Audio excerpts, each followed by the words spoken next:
perkasaan Prabu Handayani-ningrat yang setelah menaklukkan Gel-Gel kemudian merangsek ke arah timur menuju Nusa Sunda.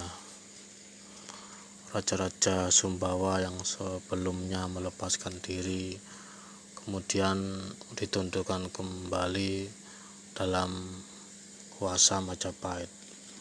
Perjalanan penaklukan dilanjutkan terus ke timur menuju Kepulauan Nusa Pragua, lalu berlanjut ke seberang timur laut menuju Sulawesi untuk menaklukkan kembali kerajaan-kerajaan kecil di Makassar Bugis. Berikutnya menyeberang ke arah utara menaklukkan kerajaan di Nusa Ternate, Manila, kemudian berbelok ke arah barat menuju Nusa Indrapura yang berada di utara Nusa Jawa.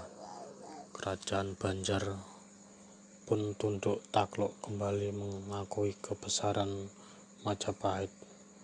Tanpa terhenti di situ, Prabu Handayani-ningrat melanjutkan perjalanannya dengan menyeberang lagi ke arah barat menuju Nusa Swarnadwipa. Hasilnya Kerajaan Palembang pun kemudian berhasil ditaklukkan menjadi kadipaten bawahan. Prabu Handayani-ningrat sebenarnya punya keinginan besar untuk mewujudkan kembali kejayaan Nusantara di bawah kuasa Majapahit, maka bisa dikatakan beliau adalah laksana jelmaan Gajah Mada. Kita semua tahu Raden Patah itu hanyalah anak dari seorang istri selir yang sudah dibuang.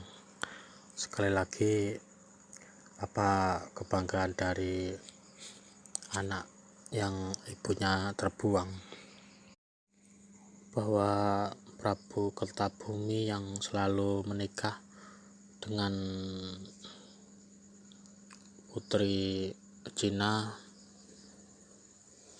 hatinya terpikat lagi pada seorang putri Campa bernama Roro Ayu Dwarawati.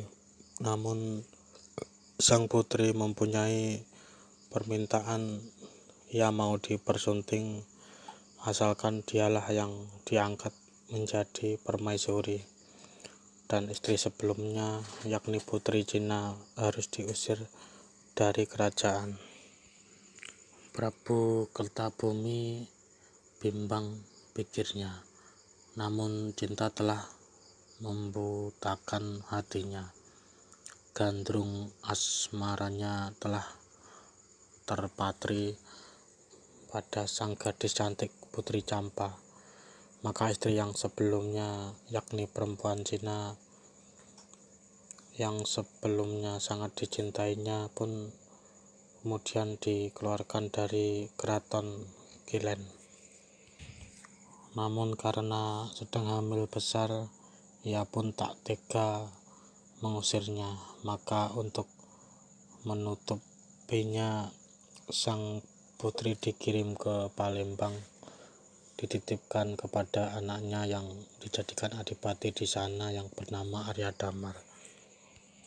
Putri Cina yang tengah hamil itu pun akhirnya melahirkan di Kadipaten Palembang seorang bayi laki-laki yang oleh ibunya diberi nama Jinbun. Sementara oleh Adipati Palembang, bayi itu juga diberi nama Raden Hasan. Setelah kelahiran Jinbun, putri Cina itu kemudian diambil istri oleh Arya Damar. Jinbun itulah yang kemudian datang ke Jawa menghadap Prabu Kertabumi dan akhirnya mendapatkan tempat bermukim di tepian Selat Muria. Si anak putri Cina buangan itu lalu mampu mengembangkan pemukiman kumuh nelayan pesisir menjadi sebuah kadipaten bernama Gelagahwangi. Jimbun pula yang menghancurkan Majapahit untuk kemudian mendirikan keraton bernama Kesultanan Demak Bintoro, kemudian mengangkat diri menjadi Raja Tanah Jawa dengan gelar Sultan Patah. Darah Cina dimanapun tempat adalah darah pedagang, maka Demak pun kemudian menjadi kerajaan perdagangan. Pembangunan hanya dipusatkan di sekitar pelabuhan, hanya berpusat di Bandar Semarang, Jepara, Lasem, Rembang, hingga Tuban. Tak ada sekalipun kebijakan Demak yang memikirkan rakyat di pedalaman. Para petani di daerah selatan tak dianggap sebagai rakyat yang jaga mempunyai hak untuk disejahterakan. Perhatiannya hanya pada pesisir utara.